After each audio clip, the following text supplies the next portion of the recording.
I want to welcome you all to Voices of Indigenous Women, the teachings of our current crisis is the name of this event. And this is part of an effort of Pachamama Alliance, a wider context that's called Resilience and Possibility in these times, which was originally a response to COVID-19, and it turned into also adapting to the response to what's happening socially, with the uprisings, with what's happening in the world. And so this is one effort to acknowledge what's happening in the world, but also give space for us to pause, to digest, to learn, to listen. So that's part of what we're going to be doing today here together. And I want to say good morning, good afternoon, good evening, everywhere, wherever you are. People are joining from as close as Oakland, to me anyways, and as far as Australia and New Zealand. So thank you for making the time. And not only do I want to thank you, but I really, on behalf of Pachamama Alliance, I want to acknowledge you for making the space in your day to listen to important, timely, and necessary messages from the incredible women that are with us today, and for these incredible times that we're going through. And my name is Maisa Arias, and I'm part of the Pachamama Alliance team, and I work with the Pachamama Alliance communities all around the world. And I'm joining from Ramaytush Ohlone land, today known as San Francisco in California. And I'm sheltering in place here with my partner, who you just saw. His name is Ryan Anderson, and our baby, who you will very likely hear from, because you'll hear his sounds. And I'm also here with my colleague, Josh Wolf, who's going to be supporting us with everything that has to do with technology, and really holding this incredible and beautiful space with me. And in case you didn't know, today we're gathering to commemorate a day that's celebrated every year on August 9th. So actually that was yesterday, Pacific time, a day that the UN officially recognizes and celebrates as a day of the indigenous peoples of the world. And it basically marks the day of the first meeting of the UN Working Group on Indigenous Populations, which was in 1982. But it actually wasn't until much later that the recognition happened. And festivities take place everywhere around the world in indigenous communities, but also in towns and capital cities and whatnot. I wanted to mention, as part of the importance of commemorating the day and celebrating, acknowledging, really, recognizing indigenous peoples in their lands, I wanted to say that there's an estimating 476 million indigenous peoples in the world that are living across 90 countries. And they speak an overwhelming majority of the world's estimated 7,000 languages and represent 5,000 different cultures. So just that, to be present to the magnitude of what we're speaking to here, the spread and the depth, and the importance of recognizing indigenous peoples in their lands. And I'm so honored to be hosting some of the most inspiring voices that one can hear today, in my perspective. And I think I can speak for Pachamama Alliance as well. And they are Alexis Pantin and Patricia Walinga, Ashiyei Bastida, Pat McCabe, and Riley Yesno. And they're going to be moderated by amazing Dr. Anita Sanchez. We'll say a little bit more about all of them, but I don't want to go on without giving you just a couple of logistics. We're going to be here together for 2 hours from the moment we started. And we chose to make it spacious, to give 2 hours. We have in total 6 amazing women talking, including Anita. We don't want to just rush it. We want to hear, we want to get into it. And another thing I want to say is that we, for the first time actually for Pachamama Alliance, we are doing simultaneous interpretation. So everything that you're going to be listening to is being translated into Spanish as well. And so yo estoy muy feliz por todos aquellos que se estén uniendo y que hablen solamente español. I'm very, very happy to be able to offer this opportunity to you all who speak Spanish as their main or only language. It's an important step toward language justice. And so I celebrate us for creating this space. And I'm gonna give just a moment for Andres Gutierrez, who's one of our interpreters. He's joined by Lina as well, Lina Amaya.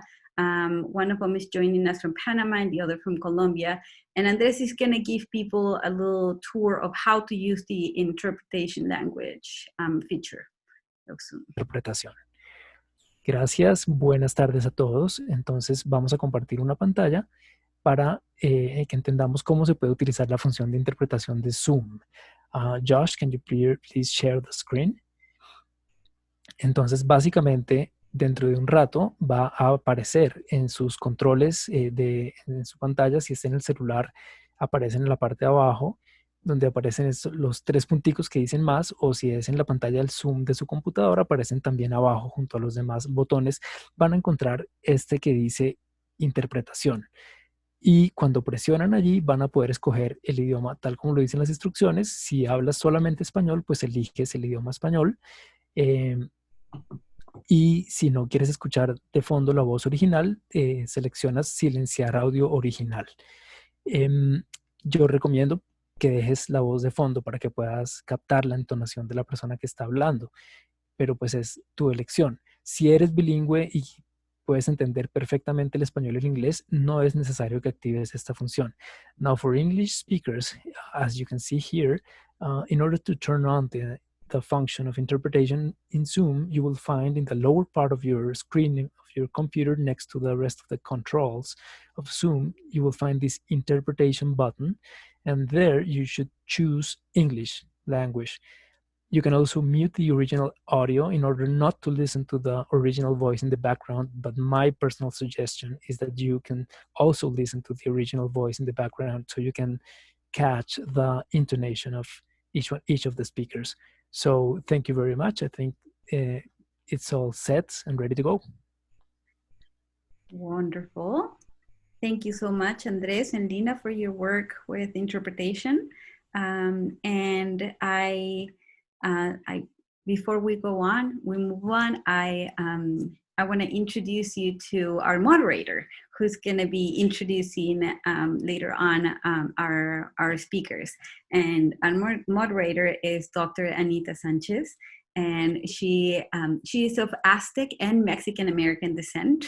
She actually has close relationships with some of our speakers, which is really lovely because I have a feeling it's already going to be this very warm space that they will be creating based on their past experiences together. Anita is a trainer, she's a consultant, she's a speaker, she's an author of an international award-winning book that's called The Four Sacred Gifts, Indigenous Wisdom for Modern Times. If you haven't read it, I highly recommend it. She did not ask me to say this, but it really did mark a very special moment in my life when I read that book. Anita is also an executive coach who's worked with tens of thousands of global leaders and teams around the world. And I will personally say, well, she's a board member for Pachamama Alliance, and she's just so committed to women of color in our leadership. And I have benefited from her voice, her presence, and her encouragement. And I know there's no one else I would have chosen to do the work of moderating for these amazing women today. So thank you so much, Anita, for doing this, for creating this space, and please take it away. Thank you so much, Maisa, and always thanks to Pachamama Alliance and all of you who have joined us from all over the world. I'm really excited. I generally join from Boulder, Colorado, the land of the Cheyenne and the Ute and the Arapaho. But today, this week, I am for the first time not sheltered in Colorado, but sheltered in Southern California with my eldest son and his fiance. It's the time our family is all together.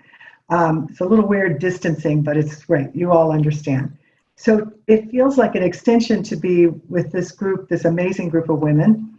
And I appreciate all the things that you said, Maisa, because one of the things that strikes me, frankly, is that the different places that I'm working and looking at reports from the United Nations, especially their latest ones on the state of our biodiversity and things, so many different businesses, governments, our reports keep saying the importance of Indigenous voices, Indigenous leadership. And I still think we're falling way, way, way short of actually being part of all of that. But I also want to say that I've been heavily involved always in ceremony, but particularly the last year before COVID, traveling all over the world. And everywhere I went, in various with the traditions and ceremony, one of the themes that kept coming up was the voices of women and the leadership of women. And that's just not to say men aren't important, in fact, the sacredness of both of us, but that it's so important. And as we look at the major things that you're about to hear about from these women, it's been women at the forefront of really looking and catalyzing the change and speaking the truth and caring and nurturing for each other. So I'm just really, really pleased. And I know that, as I keep seeing in different reports and lately business reports as well, that Indigenous people make up 5% of the population of the world. And we are also carrying our healthy relationship with 81% of the most biodiverse lands on the earth. And so I'm eager to just get into hearing the stories and the voices of women. So let me say that I'm going to introduce each woman right before she speaks, but we really did want to make space, so thank you, Maisa, for doing this, in that there is a set of questions. There's going to be two sets of questions. The first set is going to so that you all can hear from these women, and we're very much interested, of course, from the heart, how are they? How are their families? How are their communities, their nations? What challenges are they facing in their communities?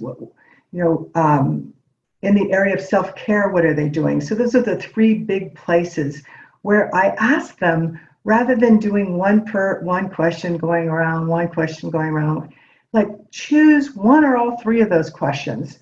Take 4 or 5 minutes and answer it.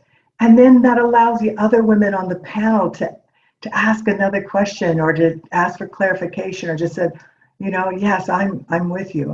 I hear that, so that we can have a little bit of exchange. We aren't forgetting all of you who tuned in, because we know you tuned in to hear and to watch, to learn, but we'll also give 10 minutes after that for you to ask questions. And you can constantly be asking your questions on the chat.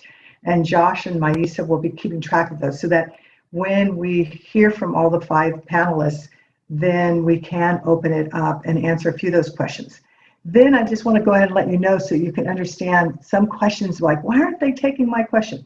Because then we'll have a second set of conversation between all of us that'll get into what's so important at this time about the voices of Indigenous women, right now, specifically Indigenous women. What is it like to be a woman defender, a gatekeeper, a nurturer of life in these times? And what challenges do you face as Indigenous women at the forefront? And I also want to just give room for really what you're hearing is we ask the women, just go what you want to tell these folks. You want to share with this incredible panel. But what are you not sure of? What are you exploring? How can people engage? In the whole area of teaching around this crisis, what are you hearing? What are you teaching? What are you hearing from your elders and from elders and others and other tribes? So it's really vast, but first it's getting more of the personal. So with that, I will go ahead and remind you, you can ask your questions in the chat, and we'll get to as many as we can. And the first person that is Patricia here? Maisa, is Patricia here? Patricia is one thing, and Anita, And while we prepare Patricia to speak, maybe we'll invite Pat to. Yes, Then. yes, I forgot. How could I forget?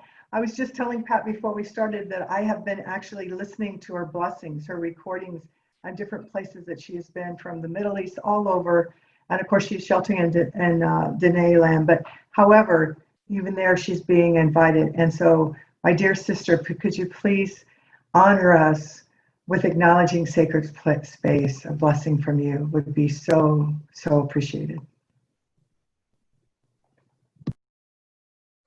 Yacht I want to say good morning, good afternoon, good evening to each and every one. I want to say thank you so much for coming to be here, gathered today. It's a deep honor for me to be invited to be here with the other panelists, with Anita, with all of the Pachamama Alliance, and with everybody here.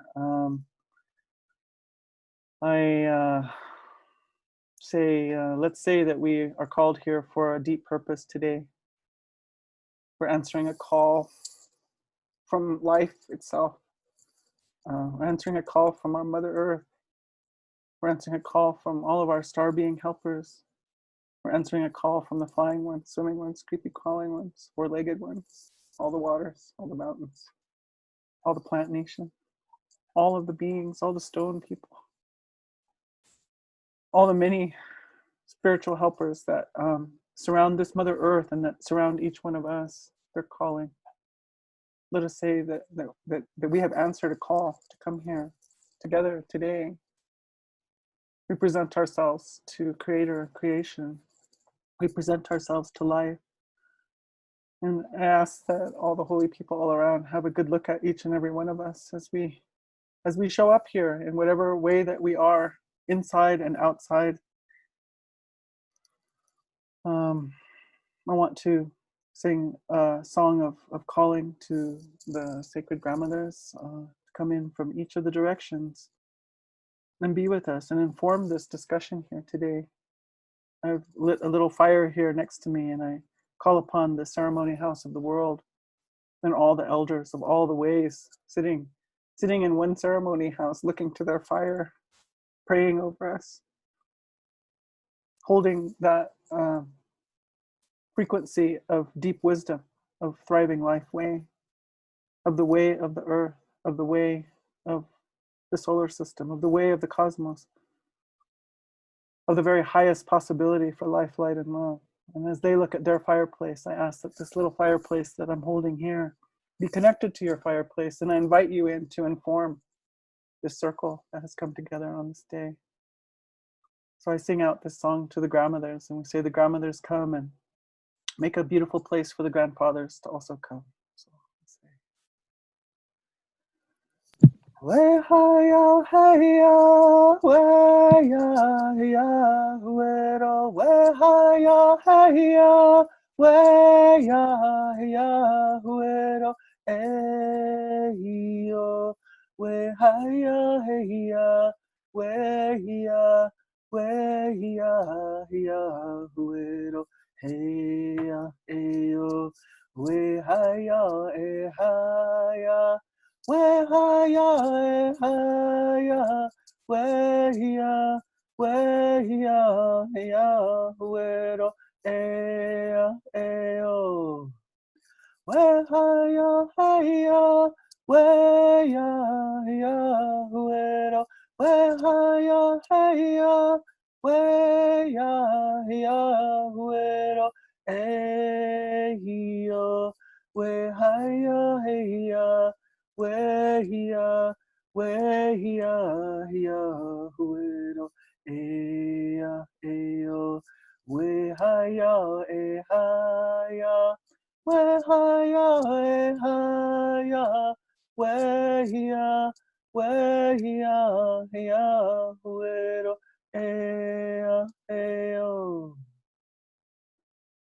I sing those 2 rounds of that sacred song for the life of the woman as she walks upon the surface of the earth, but also for the life of the woman as she descends down into the earth to be blessed, to be held, to be informed, to be instructed, to be nurtured, to be nourished, such that she can carry the wisdom of the Mother Earth out to the people, such that she can be the backbone of the family, such that she can be the backbone of the community, such that she can stand for this life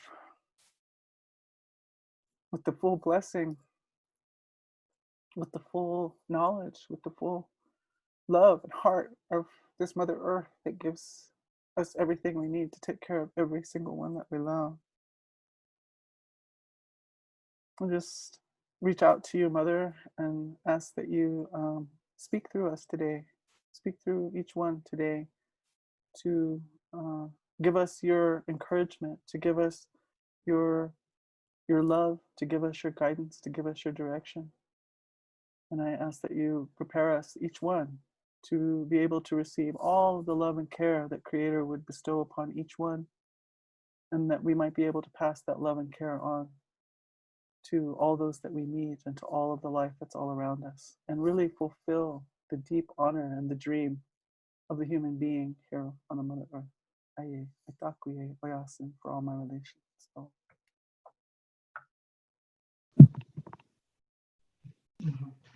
Thank you, Pat. Everybody just breathe that in. It was already going in, just filling us up. We have some photos that a short video, it's 90 seconds. So if you wish to open your eyes and be with us, we asked for a particular photo, a special moment that each of the 5 panelists would like to see. So let's just in quiet, just watch those.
Thank you. Okay. So I want you to all keep me honest. I made a promise that this moderator was not going to do a lot of talking, because you need to listen to these 5 women and we want them to engage with each other.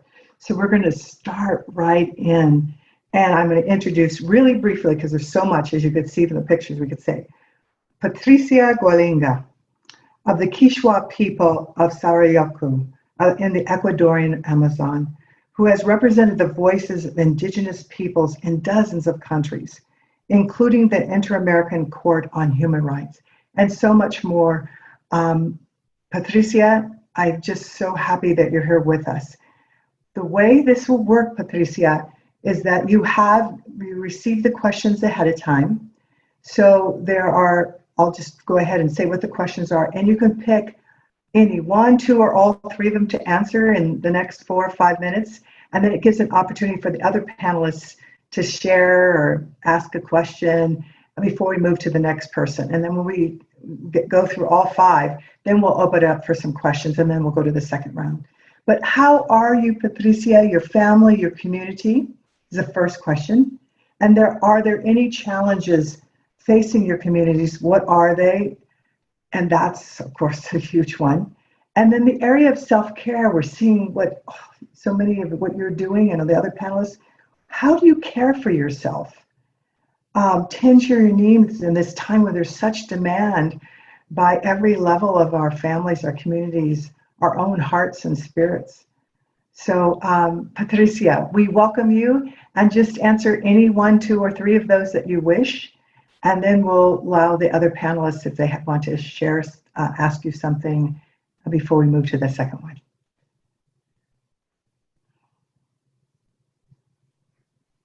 Buenas tardes. Muchas gracias por la invitación. Good afternoon. Thank you for this invitation. I greet you, my Indigenous sisters and all other people who are joining us and listening to us. There are several questions, but I would like to talk about how we are, how my people are, as Yaqui people with 1,350 members by the riverbed, and we have been facing several emergencies. Even if it's a town that is a well-known, and they have been fighting first line with climate change and everything regarding the oil and gas industry, we have experienced difficult times because of a pandemic that has affected us worldwide, but also because of the consequences of climate change, because of the flooding, 15 meters worth of floodings swept away our crops, and we have tackled emergency after emergency. But we are a strong people. We belong to a family of strong people. So we are recovering. And in addition to all this, now comes the pandemic, and we are trying to address it with both Western and Eastern natural medicine, and we are achieving certain stability. We are just waiting for time to go by so that we can have our production again and our food, basic food staples and sovereignty. So I wanted to mention that we are towns or people facing challenges, both natural and nature. They're natural because of our behavior as human beings. Worldwide, we have been able to face, and we have been able to show our unity. This is how we challenged and we combated oil companies, and we won against them in the Inter-American court. So I thought at some point that because of so many emergencies, the virus, climate change, companies, I thought we weren't able to stand all this. But now I can feel that we are strong enough. We have the strength in order to face these challenges, all these things that are going on right now. Of course, this wouldn't have been possible without a huge network of solidarity of brothers and sisters, both indigenous and non-indigenous, and we have been able to face all this ailments and struggles. So the question is, we're well, we're doing fine. We have plenty of energy and the spirit to go on, and Sarjako will remain here for a long time. If anyone thinks that we are about to extinguish, let me remind you that they have been able to extinguish our people in 500 plus years. So we will continue to be here, and we are doing well, and we will continue to face anything that comes along from now on. Thank you. I can continue to speak. Yes, please do. Please do.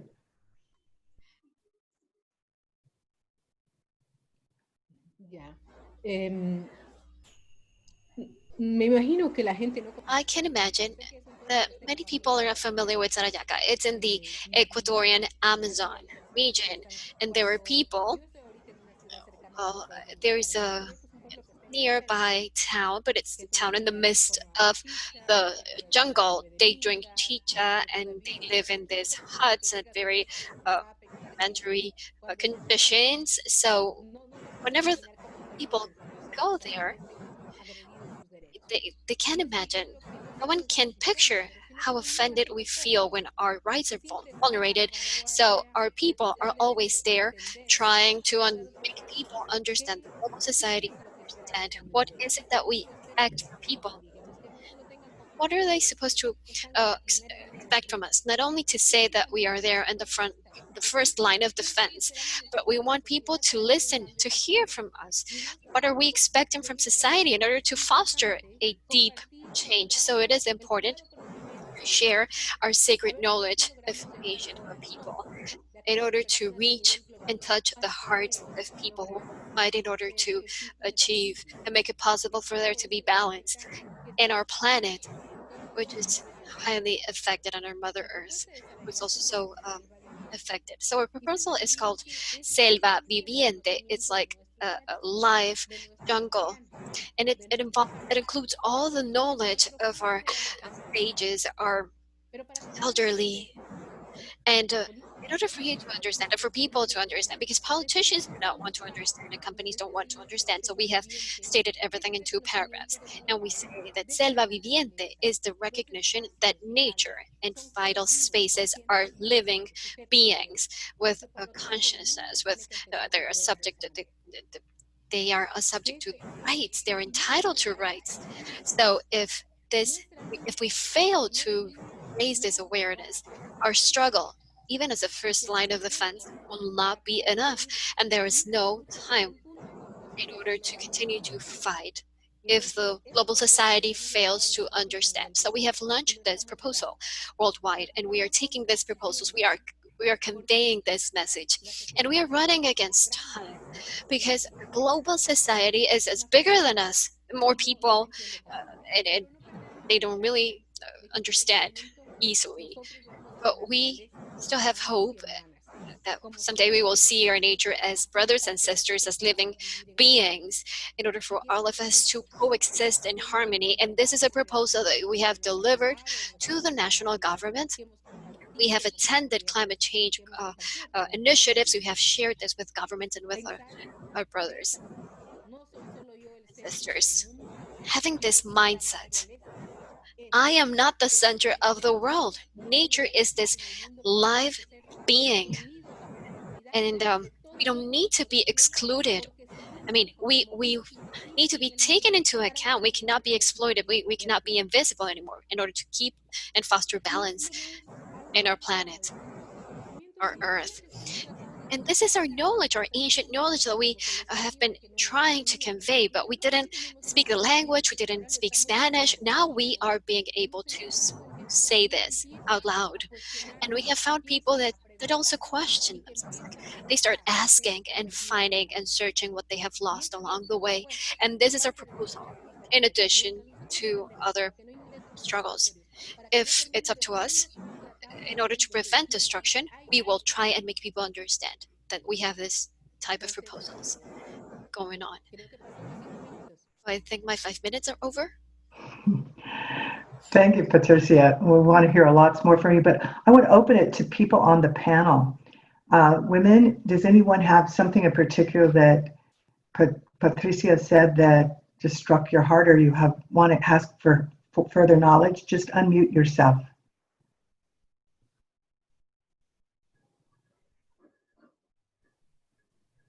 Okay. I have one, but I didn't want to go first.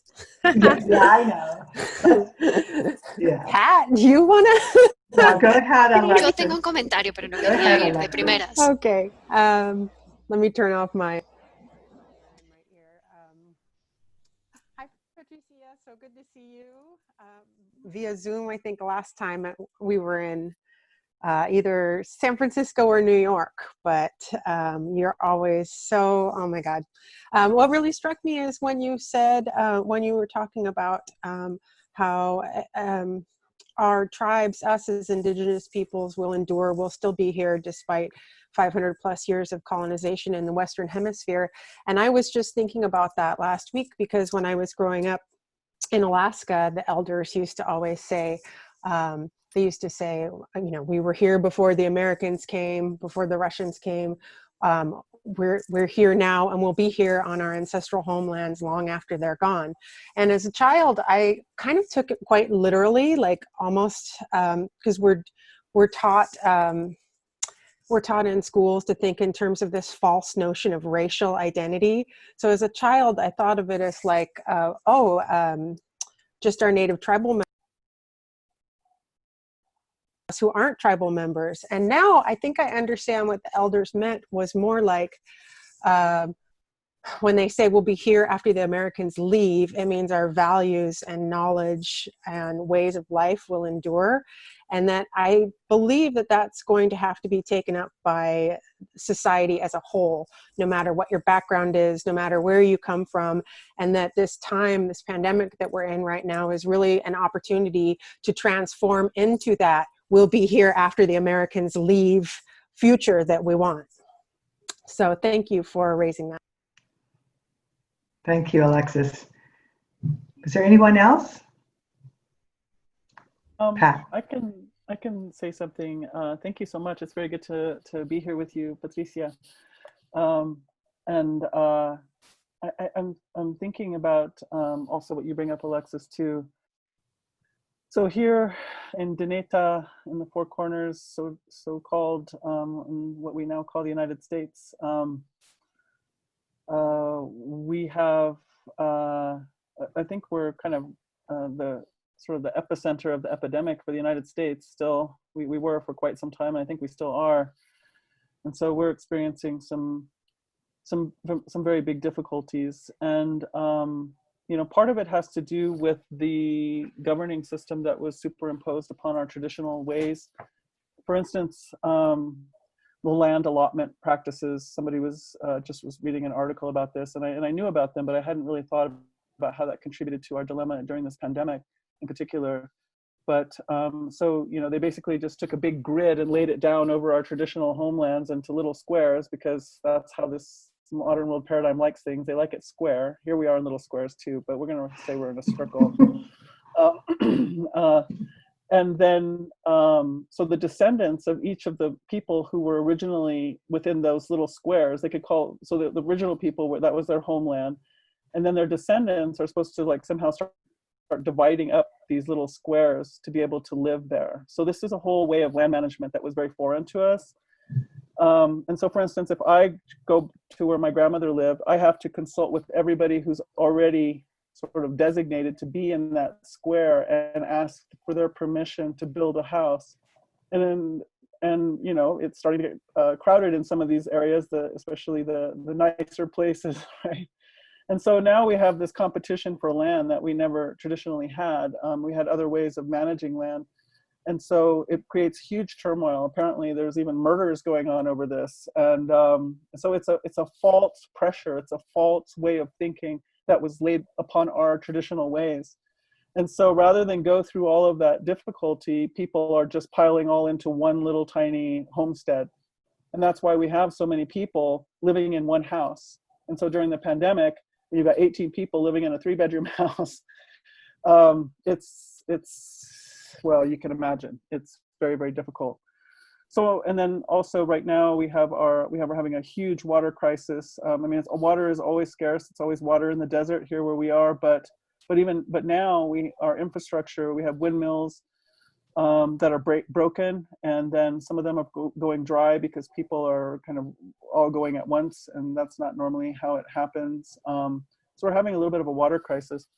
So what I'm thinking of between the two of you that just spoke is, this is how it seems to me right now, that we have the human construct that creates difficulties, not only for Indigenous people, but for all humans, and all life, for the whole hoop. And so that's one thing I say in my talks, is I say, if you are surrounded only by that which comes out of the human mind, you know, what kind of world do you live in? So for the people living in really deep urban areas, I'm like, it's very hard to have the input of the wisdom of the Mother Earth coming in from our elders. So we say that humanity was the last to arrive here, and therefore we're the babies here, and every other life form is our elder and are trying to tell us how to be here, right? And so so we don't get to have that input. So this is the balance that I'm going through. I want to call it schizophrenia, but I'm going to call it a balance that I'm coming to, which is to be looking at the human systems overlay that were created entirely without placing life at the center. That was not a part of the principle of their creation. So the monetary system, health system, governance, education, all of these institutions and systems were created without saying we have to always put life at the center. And so, of course, now that we're realizing how how tenuous our life is in the balance, we can't look to these systems to answer how are we now going to put life at the center? How are we now going to prioritize life? It's not going to happen that way. So at the same time that we're having these really vicious, I'll say, man-made crises on our homeland, I personally am working with individuals who are part of large ceremonial communities, and in this case, a Sundance community. And I'm just working with them to say, hey, who needs help and what can we do? And so our ceremonial community is now stepping forward to be able to at least take care of our own. So right now I'm focusing on working with I think it's about 125 families. I don't know how to work for the whole reservation, and that also actually runs into problems with our tribal governance, because that's a whole mess with the funding that's coming in, and oh my gosh, yeah, we won't even go there. But so I feel like for me, I'm always having to keep in mind, yes, the political nature of things, the economic nature of things, but I have to step out. I think this is partly for my own sanity, and step into that broader picture of the creation story. And also to step into that place that I have as a woman, and where I'm going to say that, I am here to call for placing life at the center. That is my authority as the female of our kind, as holy earth surface walker, life bringer, life bearer. And so I have to move from that place as well. And right now, that's the place that I want to move primarily. I'm a little wore out with the justice, the justice part. And so, and not to say that there isn't spiritual justice there, but I just kind of wanted to bring up those two parts of me as being a woman who's standing for life, for placing life at the center, and who's standing with the authority of the Mother Earth behind me to speak and to hold that place, not only for myself, my family, my people, not only for women, for all humanity, but actually also for the whole rest of the sacred hoop of life. And I invite their intelligence and their way of problem solving into our midst as well. Thank you, Pat. I'm always so, when you speak, I always have this strong sense from I can feel your ancestors come through, and you're talking about this and looking at this through a spiritual place. I'd like you to continue. So those who don't know Pat McCabe, she's Woman Stands Shining is also what she's called. She's from the Dene, the Navajo, as you could hear her talk about people. She's also learned in Lakota ceremonial tradition, and she's an activist, an artist, a writer, an international speaker, teacher, and ceremonial leader who lives in New Mexico. And Pat, I'd like you to continue. I think everyone should just take a breath first, because what you just shared, along with what we heard with the two women before, is a great deal that helps us to begin to make sense of our place in this hoop of life that you're holding in such a pure way with the families you're taking care of. But I'd like to invite you to, in seeing those three questions, you've answered a couple, but is there anything more you'd like to answer in that first set of questions? To just take a couple more minutes, and then we'll see if some of the panelists want to ask you something or hook into what you were speaking. There's something more of those questions that were laid out. I think you shared, how are you and your family community, the challenges. How do you care for yourself? Tend to your needs in time where there's such huge demands of you. And I've also seen a question come in, Pat, maybe it's answering that before we move to another panelist, is how are you making sense coming from a spiritual knowing and connection to the earth, and how are you spiritually making sense of this COVID and what is happening right now? Surrender, surrender, surrender, surrender. And when I think I've surrendered, surrender some more. Deeper, deeper, deeper. But surrender to the spirit. So one thing that's really becoming clear to me and is or that I'm exploring, I'll say. I don't know how clear it is, but I'm exploring it. And that is that, you know, we live in, I feel like this construct is the construct of the law of free will. And so what that means is that everybody gets to do whatever the heck they want to do. I mean, look at this world. Everybody is doing whatever they can think of to do. Now, the caveat to that is that we can't necessarily all do whatever it is we can dream up to do and still have life on this planet. So we're bumping up against that wall, and we don't like it. We don't like it at all. Modern world paradigm really encourages us to be creative, we say, but without restriction, without regard to any other being's sovereignty but our own. And so what has been coming up for me spiritually is that we are not acknowledging the sovereignty of all beings. And that is something that our peoples, I'm going to say, indigenous peoples, ancient cultures have held as a principle, as a guidance, that every form of life has to have what it needs in order to enact its perfect design for thriving life, to contribute to the whole, to contribute to the health of the interbeing that we are. And so when we interfere with any other being's sovereignty that way, we're hurting ourselves. We're hurting our own ability to thrive. So modern world paradigm has gotten far away from that original instruction, I guess we could say, and paradigm. And so the consent is such a powerful gift, a spiritual gift that we were given. And how are we going to use that consent? When we don't understand how powerful our consent is, we tend to neglect it. And all of these systems, these human-made systems that I spoke of earlier, encourage us to negate and neglect our consent. We just say, well, they're going to do it anyway, so what does it matter? But it matters, because when we give our consent, or when we withhold our consent, and they come across that line, they come across my sovereignty, they come across my free will, they come across my gift of consent, that engages spiritual law. And when that happens, an accounting has to come due somewhere along the way. Now, it might not be in my lifetime even. It could happen later, but something has to be accounted for there. And so one of the things that I've been thinking about is one that I have to be aware of where I give my consent and where I do not, and acknowledge it and speak it out into the air.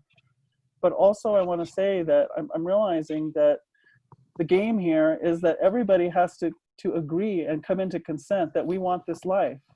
And so we can win short-term battles politically. We can win short-term battles by force, so to speak. But, you know, all of the war is always a boomerang. War is throwing a rubber ball against the wall. It's coming back eventually. So, you know, I've been talking with my dear brother in Palestine and Israel, and that's the conclusion he's coming to. He said, you know, all our anything that is won politically, it's only our enemy waiting for the time when they get to have the upper hand again and come back. So I'm not saying we shouldn't do those things. I think they're called for. But I think, again, here's these two ways. I have to also keep in mind that the ultimate goal is to seduce everybody into wanting this life, to wanting this life, yes, to wanting the beauty of all life to thrive. And so I have to, for myself, I have to balance those two things. So I guess if I'm making sense, it's about how I'm going back and forth between those two things and saying they're not opposing, they have to work together. But for me, I have to keep, for my own sanity, I have to keep that long-range goal in mind. Yes, the vision pulls us forward and keeping that balance. And you made total sense, Pat. I'd love to move to Riley. And part of I'm thinking of you, Riley, because I know from an earlier discussion that we just so wanted you to be here from Canada and from the Americas. We're covering up and down the Americas, but for you to share the answer to any of those questions, and also just your heart is so big, and to hear you also speak as you speak about your spiritual perspective on what's happening in all of this, as well as the earthly and all of it. So I just open it to you, Riley, to answer any of the questions you want. And for sure. Thank you, Anita. And thank you, all of you, so much for that have shared thus far about everything you've given. If you see me looking down and typing furiously, it's because I'm writing notes. I promise I'm not ignoring. There's just so much happening, and I'm trying to like take in these really big points. So I really appreciate you all being here and sharing. And I can't believe that I see at least almost 1,000 people here, and I was reading all of the places that everybody's from. And so it's really rare, especially in this time, that we get to have any sort of, mass collectivity like this. And so I'm really grateful to be able to come here and witness and be a part of it. So Riley, I forgot to introduce you, and they need to know you. So I'm just going to say a couple things, and then you're going to let them know a whole lot more about what you say. So she is part of the, Riley Yesno is part of the Anishinaabe woman and I'm going to say the name of your First Nation wrong, Ebamatung. Close, yeah. Okay, you're going to pronounce it from Canada. She's been a member of the Prime Minister's Youth Council and worked with Indigenous leaders across the country on a First Nation Self-Determination Advisory Board. And there was I apologize for stopping you, but it is so critical. We purposely have the different ages on here because we all matter, and the youth voices are so critical. So with that, go ahead and answer whatever you share with us. We're eager. Yeah, thank you, Miigwech. And I also wanted to that point, this was something I was telling Mesa when she was putting together the panel and we were talking, and she mentioned to me that I am not the youngest one on this panel, and I was like, oh my God, really? Because I think this is the first time ever that I've not been the youngest person on a panel like this, and I'm like, oh my God, that is the most exciting thing I have heard in so long. Like other younger people now coming up and filling these spaces and, getting to share and talking in these platforms that I was so grateful and excited to have when I was 15, 16, 17. So that's very exciting to me. But yeah, I'm Anishinaabe, so I'm from Northern Ontario, what is now called.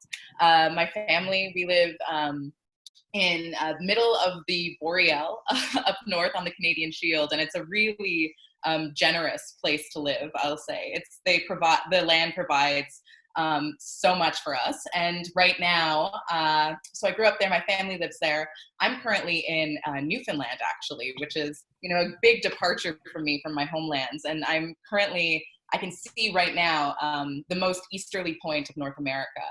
And so I'm really connecting to these lands lately in ways that I've never, been able to before, making my roots here a little bit and trying to learn about the people here and stuff. So it's been a really interesting time for me in terms of my relationship to place.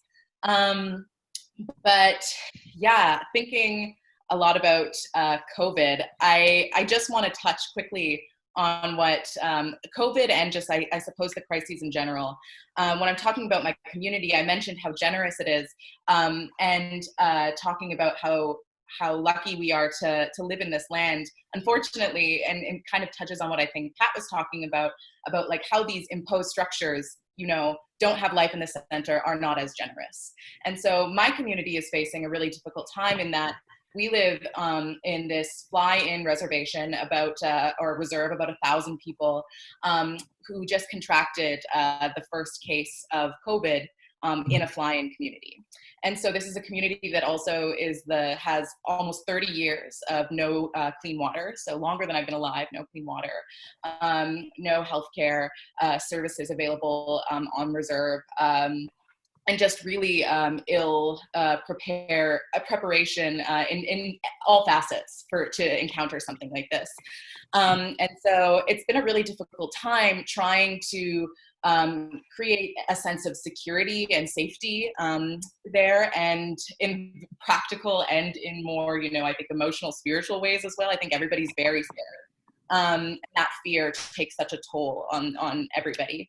And so it seems like really right now, we, instead of being able to, pursue like the great things that our community was finally in a place of, substantial healing and mobilizing to be able to do, talking about education, doing retreats, reclaiming lots of language was happening in our community. These things are suddenly put on pause because we have to deal with this imminent sort of crisis and day-to-day sort of survival. And so it's a really difficult and strenuous time, I would say, for my people and for my community. And so I, in a self-care way, have been thinking a lot about hope. And this is what I took most, because I think I'm thinking about it so much from both Pat and Patricia's comments. Specifically Patricia, I wrote down what she said was, people just don't understand, and then paused and said, easily. And I was like, I like that. this, leaving a room for people to understand, for there to be growth and coming together for new futures and all of this sort of stuff. And so I like this acknowledgement of the frustration of, they don't understand, but then easily there is still this room for possibility. And so right now I'm trying to think, okay, what is our new normal? What are our worlds beyond COVID? What skills do we uniquely have as Indigenous people, as Anishinaabe people, that will carry us through this crisis, and they will. And so I've been thinking a lot about a lot of different things. I think, the quarantine has certainly given me some substantial time to do that. So yeah, I want to open it up though to hear from the rest of you guys, because I'm really excited to, keep typing. This is so good. Yeah. Well, Riley, I feel like you made an intro. First of all, what you shared is so important. I'm so pleased with it. And I can't help but see in my boxes, I'm making them into circles too, Pat, but in our circle, Shie is right there. And Shie is the one who's the youngest in this group. Shie Batista, who's a member of the Indigenous Mexican Otomi and Toltec Nation and organizer of Fridays for Future New York City. I have seen Shie. I'm just so happy for you to be here. I have seen you in so many different settings. And so when I saw that one-liner, that's big enough of itself, the Fridays for the Future. But oh my gosh, what a force. So Shie, would you unmute yourself and just continue the conversation, pick whatever questions you want to respond to, or also from Patricia, Pat, and Riley, and share with us some of what's happening for you and your family, community, and how are you caring for yourself and challenges, any of that. Well, thank you so much for the space and the moderation, Anita. It's so nice to see you in all these different spaces that we've been sharing.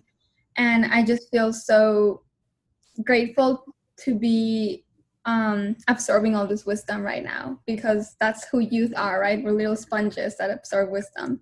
And I feel like we should all keep that throughout our lives. It's not only youth who should be absorbers of information, right? And there's a lot of points that stood out to me and that I would like to comment on. But before I do that, I just wanted to say that I had a deja vu about this conversation. And I love when those things happen, because it just makes me feel that I'm fulfilling my purpose. It makes me feel like I'm supposed to be here. I was supposed to meet with all these beautiful people today. And whatever I'm doing it right, because my mind told me it was going to happen. So just wanted to share that as well, because I think we all have a purpose in our lifetime in this planet. And it makes me so happy that all of you were part of that in a way. So first of all, I wanted to touch upon what was said about communities dealing with different crises right now, because I just came back from my community in Mexico 2 days ago into New York City. My community is the Otomi Toltec, very small community in the highland of central Mexico, about 10,000 people. And we had a huge crisis with COVID. Imagine my grandmother knew every single person who was passing away. That's how small the town is, and that's how many people passed away. But above all, there's this strong sense of spiritual resilience and spiritual strength. So even though we are going through a huge crisis of climate, of COVID, of, we had a drought, we had a flooding a few years ago. Even though we go through all of these crises, the spirit of the community is still resilient. And what happened with COVID actually was that our lake that my parents and many other people had been fighting to clean for over 20 years is actually clean right now. It actually cleaned up. So my community used to be a fisher community. And in 1942, Mexico City started sucking all the water from my town, and it became like dry, not a fishing community anymore. So when you take that away, you take away culture and tradition, which is what a lot of people don't understand about how these different things affect indigenous communities. So now that the small part of lake that is still there is cleaned up, it gave the whole community a new sense of regeneration, of reconnection, of reimagination of what the future can look like.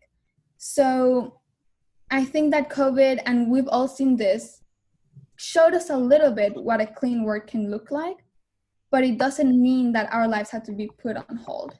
We can achieve the same level of cleanness just by moving on from the fossil fuel industry and implementing indigenous knowledge into everything that we go into, implementing the knowledge of people who have been on the land for thousands of years, who have knowledge about medicinal plants and how the land behaves and how different species behave. And when it comes to self-care, and this is the last thing I'm going to touch upon before we move on, I think that one of the most important things I've learned in my 2 years as a climate activist is that if we don't take care of ourselves, we cannot take care of Mother Earth. And it took me so long to understand that. Because if we are not balanced spiritually, mentally, and physically, we cannot give our best to the world. If our room is not clean, if our dishes are not washed, how can we expect to see the same kind of order outside? And so I want to tell you that resting, I want to tell you that self-care, I want to tell you that talking with your friends and talking with your family is an act of resilience, because it makes our consciousness connect, and it makes us more mindful, and we ultimately mature a little bit more as humans, as humanity. So that's my perspective on self-care. We cannot balance the world if we're not balanced inside. And I'm really happy that I can share that with you, because especially in a time where activism is so needed, we need to be sure that we are not burning out in that special work. Yeah.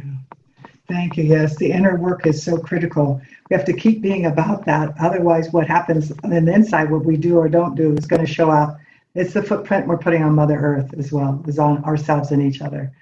Thank you, Xie. And we get to hear from our fifth panel member, and that's Alexis, and not the least. And of course, we're going to do another round, because Alexis, I would call Alexis as a little sister, an elder in her own right at her age, just like Xie, what you're hearing from everyone, and Riley and stuff. But Alexis is an Alaskan Aleut. Button is an Alaskan Aleut Yupik, who is the co-director of the Indigeneity program at Pioneers and specializes in indigenous-led economic development, organizational decolonization, and cross-cultural communications.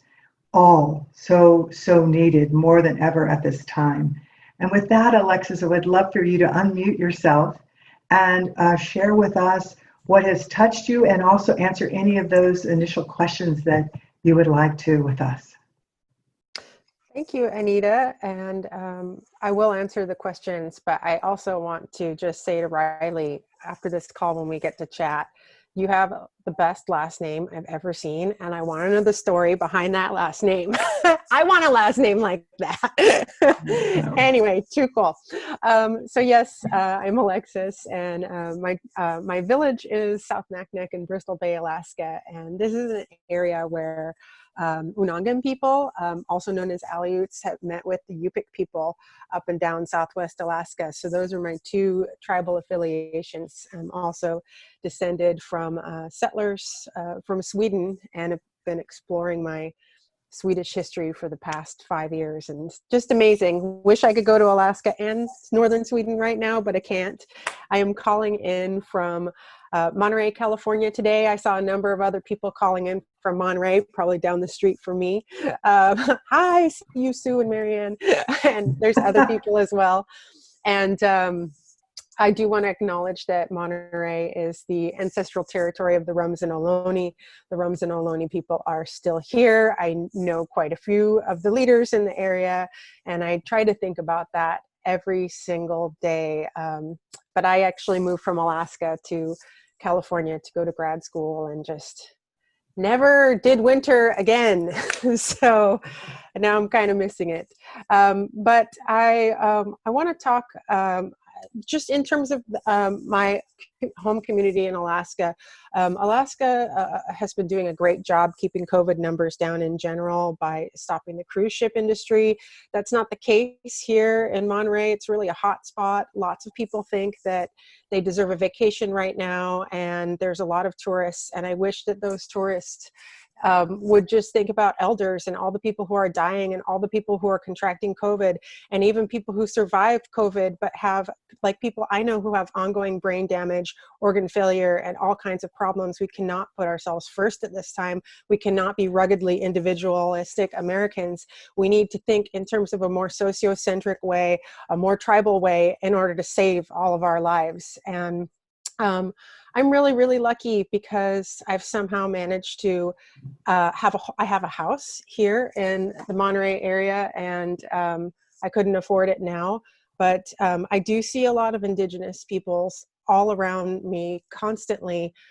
Most of them live in Seaside and Salinas, and they can't afford to live in Monterey. And they are Indigenous peoples, mostly from south of the border between the US, Mexico. And because of structural racism, they can't be as lucky as me to not be so many people to an apartment, to be able to enjoy nature, to be able to go in their backyard and just reflect on some of these lessons that Patricia shared, that Pat shared. And I thought it was so interesting when Patricia was talking about the consciousness that's in everything, because she's all the way down there in Ecuador, and we have the exact same teachings up in Alaska about that. Keep the consciousness, it's even down to the rocks and the energy and the connectedness that everything needs to have. So taking care of myself and tending to my needs during a time of COVID. Well, I will say, first of all, I've been saying yes to a lot of things, going to a lot of virtual gatherings. I've been with Shie on a couple already, and it's been great to connect virtually with so many people from around the world. But we can't really say no. I can't really, in good conscience, say no to stopping being an activist right now, because, for example, in my region in Alaska, Pebble Mine is up again. They're trying to make Pebble Mine, the largest open pit copper mine in North America, happen again at the headwaters of the world's richest sockeye salmon fishery. And I mean, the results of poisoning those waters and those fish is just, you can't, I mean, the ripple effect is going to be global. So we have to fight that. And when COVID hit, I conducted a 2-month mixed methods survey to immediately get some data showing how Indigenous communities are disproportionately hit. And I've been working carefully with Nina Simons, co-founder of Pioneers, and Cara Romero, who I work with there. We've been leading a COVID re-grant fund to Indigenous communities. It's very grassroots, directly to individuals who need it. And we can't stop doing that because we keep hearing what the disproportionate effects are of that. And I just can't stop. I cannot stop, because every day I wake up and I live on Portola Drive. And when I drive down Portola Drive, I have to turn onto Fremont Drive. And those are the names. This is the white supremacy Kool-Aid that we all, water that we all swim in every single day.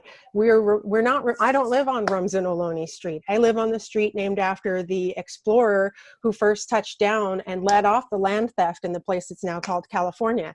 And I keep trying to call my mayor and tell people in my little community that we need to change all the street names, but they don't realize that we need to do that in order to free our minds and decolonize our minds in order to make these changes so that we live in a safer, happier, more connected world. So I'm going to end. I'll take one more minute.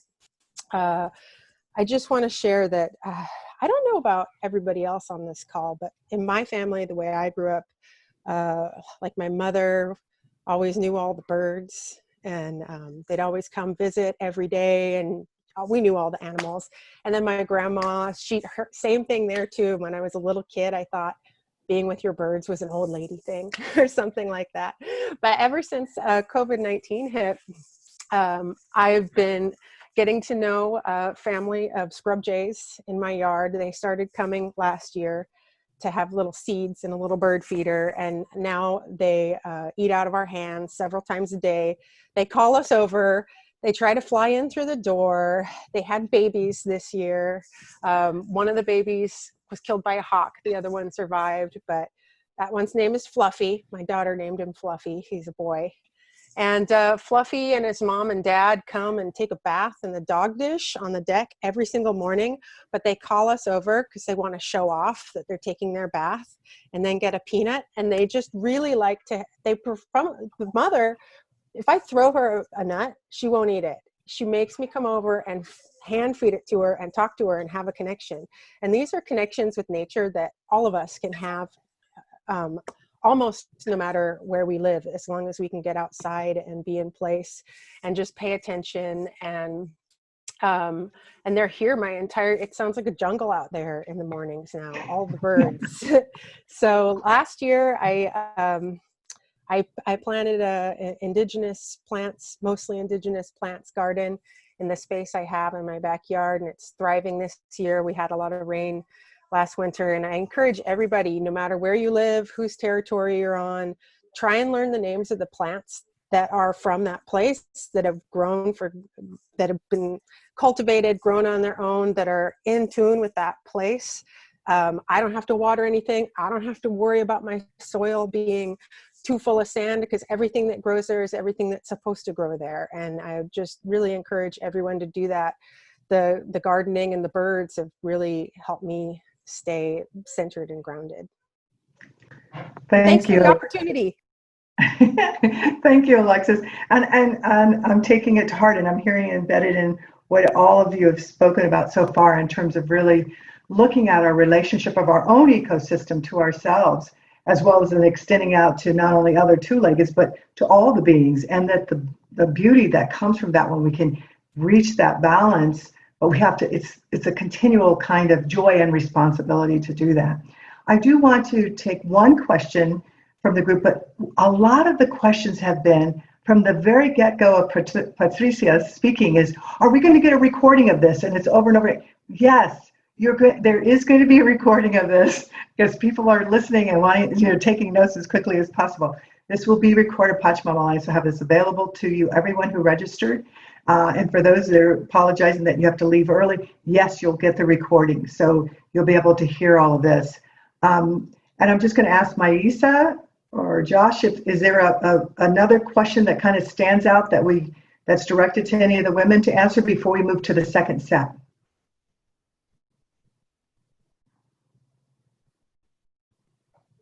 And the way that's going to work is that Josh is going to start sending you that. Okay. Anita. Okay. Yeah, I don't see it yet.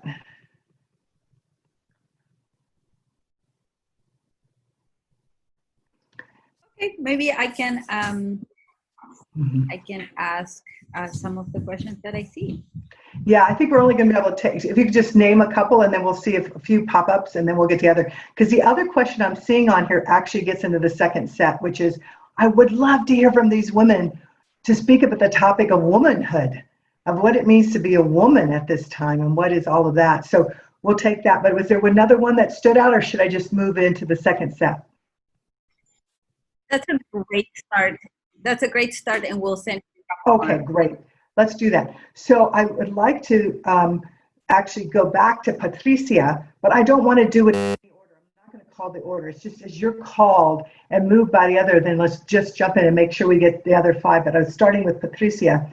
The next set of questions that we want you to decide to speak to any one or several of them is, what's so important to you about the voices of Indigenous women right now?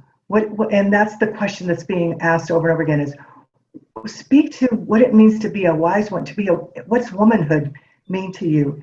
And then also to share anything more about the challenges to be a woman defender, gatekeeper, co-creator, all of that. Again, just the whole theme of woman. And I also don't want to leave without you also being able to share if there's something that's just really standing out in what you're doing as a woman, something you're leading, a need that you're seeing. I want you to give voice to the, almost 1,000 people who are listening. So, Patricia, you first. It's all about being a woman and what it means in this time and what's being in the forefront of what's needed. Thank you.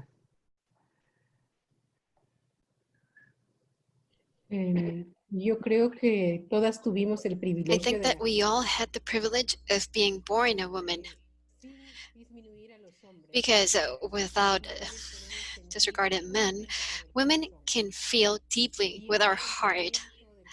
And that feeling from our hearts also makes us capable of fostering change in addition to giving life. In Amazon communities, perhaps being born a woman means that you need to struggle a lot in order to become visible, publicly speaking. But it is not impossible, and this is how we have taken it. I've known that there are some indigenous organizations that are basically led by men, but lately we have been able to open these windows and become more relevant, and that is a challenge. For instance, I belong to a women's movement in the Amazon, from Amazon Women, and we were born in 2013.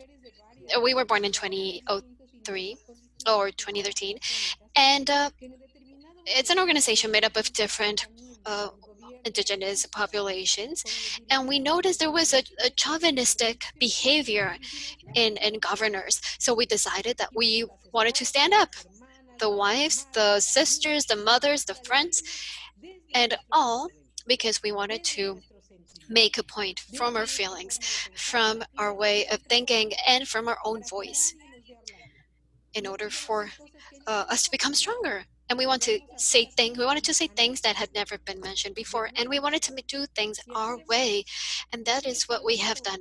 And that's how they know us. The women, the Amazon women, that are the defendant or the gatekeepers of the jungle. We have been threatened, we have been prosecuted, you name it. But it is the way that we have had to live. Being a woman in the past and the previous concept meant that we had to stay home and devote our time to chakras and the crops and so on. Perhaps we had some sort of incidents in our assemblies through our husbands, but now being a woman means being a spokesperson. It means being a politician, being a part of these managerial spaces, so to speak. So this woman that perhaps has the strength of the grandmothers and the ancestors, it's a woman that also becomes visible in public spaces within the international arena, that speaks up their voice, but not a voice that is confronting masculinity, but a voice that is born from the heart, from femininity, from womanhood, that addresses conflict in a different way.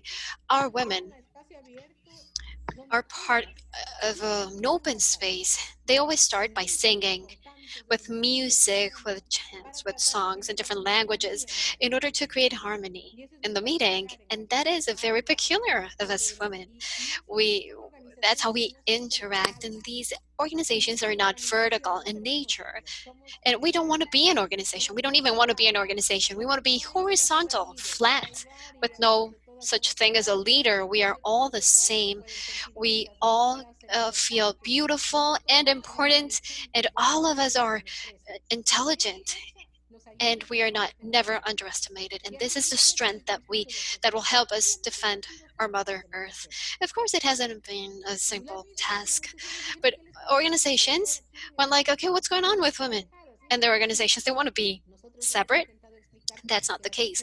We have tried to explain that women are the strength of organizations that used to be led by men and still are, but we don't want them to feel threatened by us. We don't want them to feel threatened by us. I mean, we don't want to take away their power or anything like that, but we are strength. That's what we are. The strength of the Mother Earth. The strength of trying to reach those spaces that perhaps they are not capable of reaching. The strength of speaking from the heart. The strength of influencing and giving life and love to life. So being a woman is not being weak. It's being soft. It's being strong. Encompassing with a deep love that achieves transformation.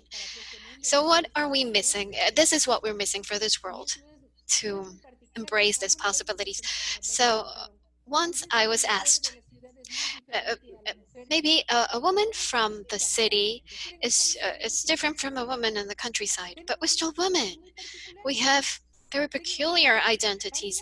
We want to feel beautiful.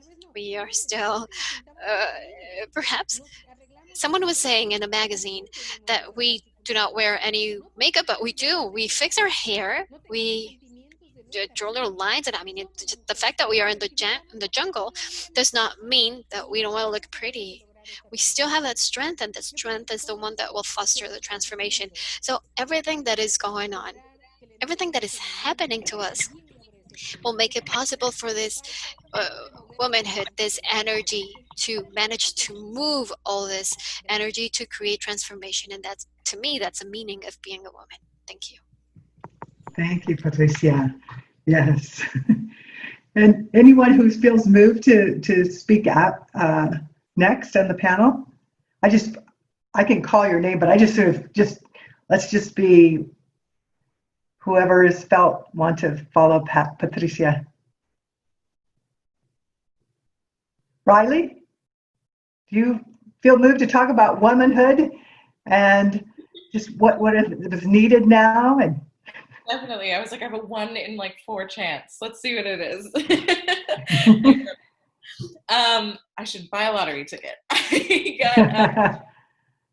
So thinking about womanhood right now, I think it's really, my relationship with womanhood has been, ever changing and really quite dynamic. I also have a hard time, talking about my gender without also talking about my sexuality as a queer person, because I feel like they're, inextricably linked, and they inform one another and how I walk in this world and all of that. And so in addition to thinking about the role of women, I'm thinking about the role of queer people who have also always had really, important, well-recognized, sophisticated roles in our communities. And so I have, think a lot about this, especially during this time of COVID, because in my opinion, we are in this period right now that is sort of opening up, a potential for a very different post-COVID world, with everything that has given us, time to pause.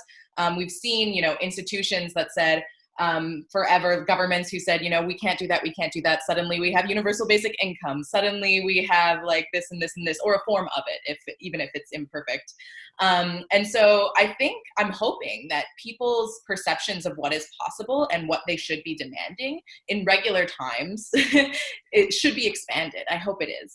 And this is where the role of, I think, women and queer people really should be at the forefront, and we should really be paying attention to, because what those reimagined futures, look like holistically, what they look like to the benefit of all of us, that's what women and queer people have been saying for forever.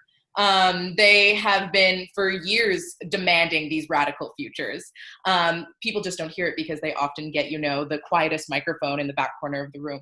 But I feel like right now is a time where we look to the people who, you know, when the idea as daunting as creating a new future, it seems daunting to women who create life. It's not. To queer people who have been demanding, you know, a future in which they are valued, in which they are respected. It is not a radical future to imagine something like everybody should have the basic needs going forward, you know?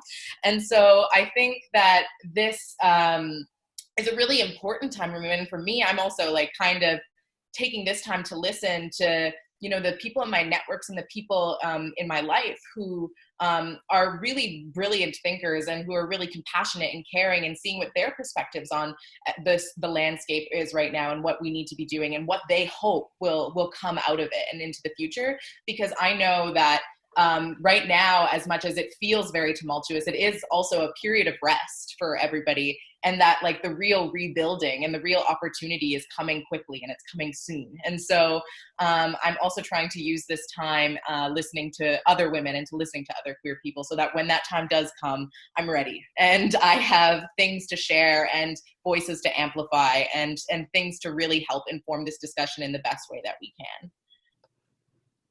Thank you, Riley. And I think you're being a little humble, because the reality is what I experience from the queer people from my tribe and other tribes that I engage with is that for not only Indigenous people, but for all people, you've been opening the box so that we're not caught in these smaller of what we just call man and what we call woman.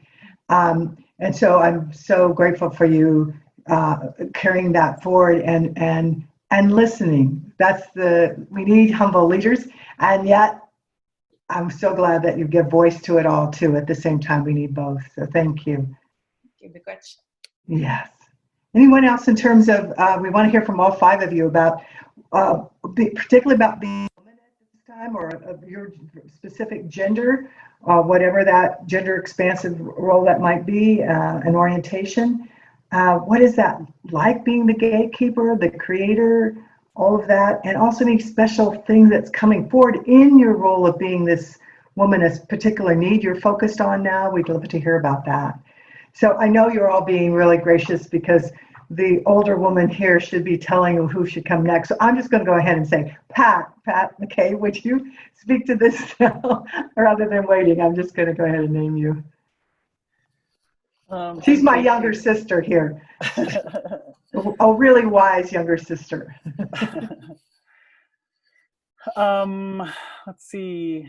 So I came into this study as I entered into this Lakota spiritual way of life, and here is this representation of the sacred hoop here, and so, like I said, you know, with this idea of sovereignty and every being having a perfect, needing to have the sovereignty to be able to express their particular way of upholding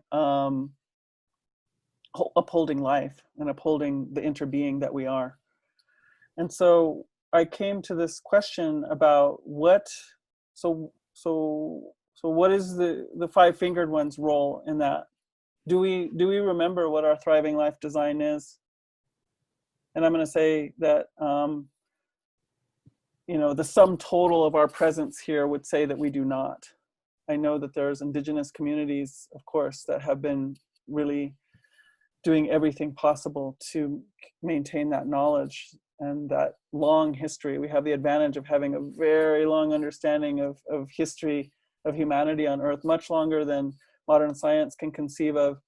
And that's actually very helpful, I think, at a time like this, to consider that we've actually passed through many worlds already. Whereas modern world paradigm has this idea that we've been chugging along in this straight line, going up, up, up, to I don't know where, currently to this place we find ourselves today. So anyway, in that thinking, I was asking, so that's been my scientific inquiry is, you know, am I upholding my kind's thriving life design? And from there, I also had to ask, you know, what does it mean to be the female of our kind? What specifically is it about that I am to contribute to strengthen the whole of thriving life and to strengthen the hoop in its entirety? I believe I have a capacity to do that. And so I'm going to say that my biology gives me a spiritual capacity to do that. And I feel like this is something that Indigenous cultures can reflect back to the world at this time, because honestly, oftentimes I hear that, I'll say it in terms of race, people will come up to me and say, I can't wait till we're all just light brown. meaning until we've all intermarried and intermixed so much that there is no distinguishing racial factor and we'll all get along. So what that says to me is that we've given up and we're hopeless about diversity. And I'm finding a similar dynamic happening with gender, I think, in modern world. Not to say that there hasn't always been an acknowledged spectrum. Somebody's bumping around on their mic. There we go, thank you. And so, so not to say that there hasn't always been a spectrum, but I've been really considering for myself, so what does this mean for me to be this female of our kind? And so for me, moving out of being raised an American girl with my grandparents and parents being taken to Dutch Christian Reform missionary boarding schools, by the time I came along, we were not practicing our way. So I've been on the proverbial journey back home. And I always say that, you know, that's my greatest gift to the world, is to describe that journey, I think. And so I guess what I really want to get to is to say that as I came into Indigenous ceremonial practice again, I came to discover that my biology as a woman, meaning my menstruation time, actually is this unbelievably powerful aspect of the gift that I can contribute to humanity, to women's nation, to men's nation, to children, to elders, but also to the whole hoop. And so what I see for myself is that I'm biologically designed to dream and to vision for us. And powerful things happen when I make that space for myself to make that offering, to acknowledge that I'm dismantling that holy altar of life, and to be able to offer that to the Mother Earth, and to open the gateway that I hold in my body, that gateway between heaven and earth, to her for her input. And when I do that in a conscious way, she can give me instruction. She can give me guidance, not just for myself, although she definitely does for my own life, but really for the community. And so I guess as I was thinking about that question, I realized that I've gone through that process now for so long. Now I'm no longer doing it that way as an elder woman. It's a whole nother thing that I've moved into, but it's a continuation of that capacity building as a woman. I'm coming into the time of being a truly fruitful woman. Fruitful woman is not only about the children, about the bearing of the children. It's imagine me, you know, if I started my first moon at 11 years old and finished at 50 or 51, let's say, that's 40 years of going to the earth and being in her care and being in her instruction and being in her transmission. So by the time I hit this elder woman time, I'm a force to be reckoned with, I always say, you know, and that's why the elder women were so prized in our communities, I think, was because we've been through this time of that. So I think what I bring now is I keep speaking from that place. And modern world, I think, is very hungry for that language. It's not the language of the intellect. It's not the language of linearity. It's a language that's sometimes circular. You can't quite hold on to it entirely. But sometimes my male allies say, how can I support the women? How can I support the women?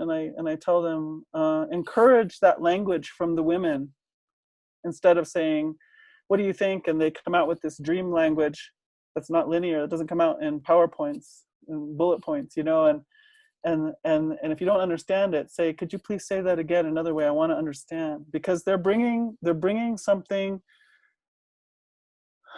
that involves, as Patricia said, a very deep feeling. So I don't feel like our presence here was meant to be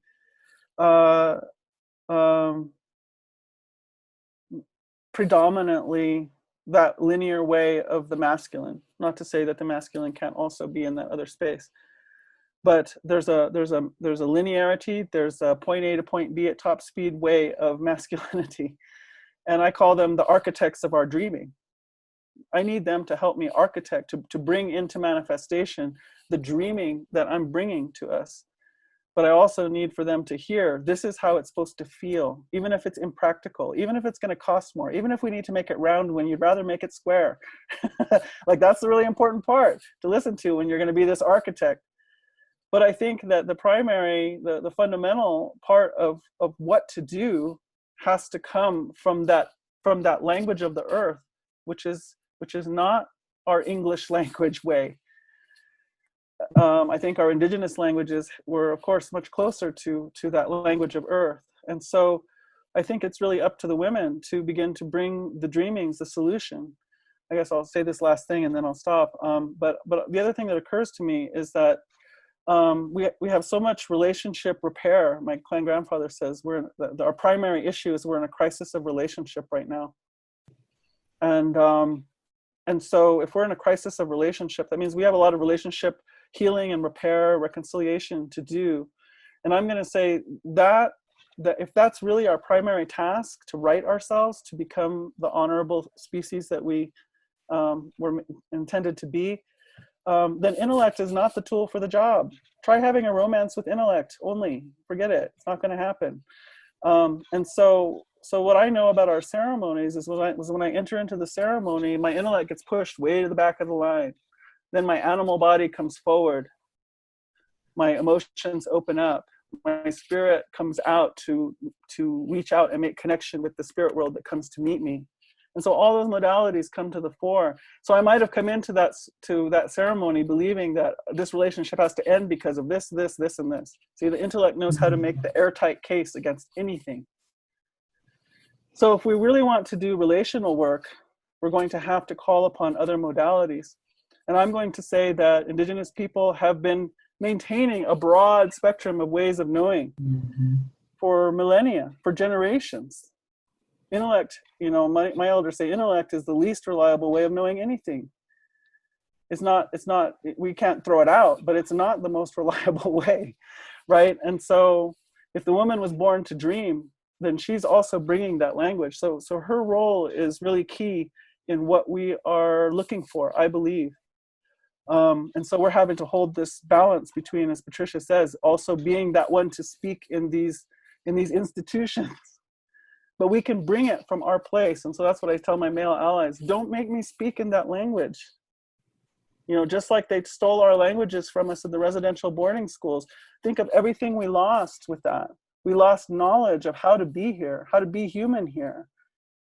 And so the women have been belittled for the language that comes out from that place. And so we have to make room, and that means we have to change our pace. We have to change many things about how we operate if we're really going to be able to receive that transmission, that translation, that medicine that the woman is able to carry to us from the earth herself. She's the one who knows what we need to do about how to be here.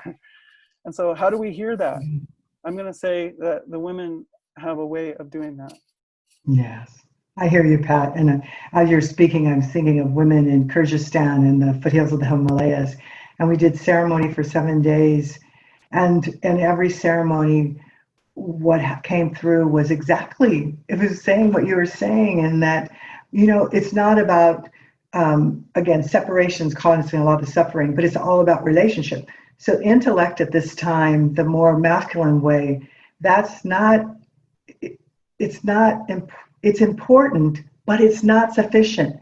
It's not essential. What was coming from Mother Earth is exactly that's women leading, because we're leading from the heart. We're leading from the other way of knowing. And so you said that so beautifully. Thank you. Can we hear from Alexis? Thank you. Sure. Yes. Oh, Alexis, man, I gotta follow Pat. You can do it. Beautiful. That was beautiful, Pat. That kind of inclusive leader. I think I'm going to say the same thing as you, only I'm going to say it in my way and just reaffirm what you just said. And again, I was taking some notes on this. I want to start by saying that because of the ongoing genocide against Indigenous peoples and the stereotypes that uphold that, indigeneity is often spoke of or talked about in terms of poverty porn and all the terrible things that our communities are suffering. But I'm kind of an eternal optimist, and I always think about things in terms of asset-based way of thinking. And Indigenous womanhood is probably my biggest one in terms of this. I just feel so lucky to have been raised by, can you leave, please? So lucky to have been raised by a Native woman with a particular way of interacting in the world and taking in information. And also having grown up around so many strong Native women, and also probably my first 10 years of employment in my life, I always had very powerful Native women bosses who I looked up to as a mentor, and just really kind of followed in their footsteps. And because of my indigeneity, I've been really blessed to be free of mainstream feminism, what some people might call white feminism, but I don't really like that pejorative term because it's alienating, it's not nice. But I never really understood what feminism was as people talk about it in a kind of a mainstream way until I moved to Los Angeles to go to graduate school. And I made friends. Well, I had contemporaries in school with me who were probably upper middle class ladies descended from settlers, and they always used to go around saying, "I'm such a feminist. I'm such a feminist." And then, you know, we were all in our early 20s, so we were all dating, and they really wanted to get married, and I was against the institution of marriage, but and then I observed them, and they'd get these boyfriends, and whatever the boyfriends were into, they were into. The boyfriend plays soccer, now she's going to join the soccer team. The boyfriend likes to watch football, now she watches football. And just coming from an Alaska kind of perspective, I was like, why on earth? I didn't know women did that, honestly. I didn't know women just kind of did things to make people like them, because in Alaska, it's more like a lot of our cultures are very women-led in different ways. And our cultures are very diverse up there, but it's this idea of balance that I think Patricia again mentioned earlier. You have to have the masculine and the feminine and the other energies in balance. And women are listened to, and women are in charge, and women are bosses. And if you live in a place where your truck breaks down, you have to know how to fix it. And if you need to eat, you need to be able to go fishing and get yourself some food to eat. My partner now, who I just said, get out, he came to Alaska with me a number of years ago. First time I took him to Alaska, I took him fishing. And he told me he was shocked. He told his friends later that, you know, I just pulled up the salmon, clubbed it immediately, and started gutting right away. And he didn't know, he told the story like I was some like horrible, brutal person. But I do that because I love the salmon and I care about them, and I don't want them to suffer for not 1 second. And so I know how to take care of stuff. So we're just very confident, having grown up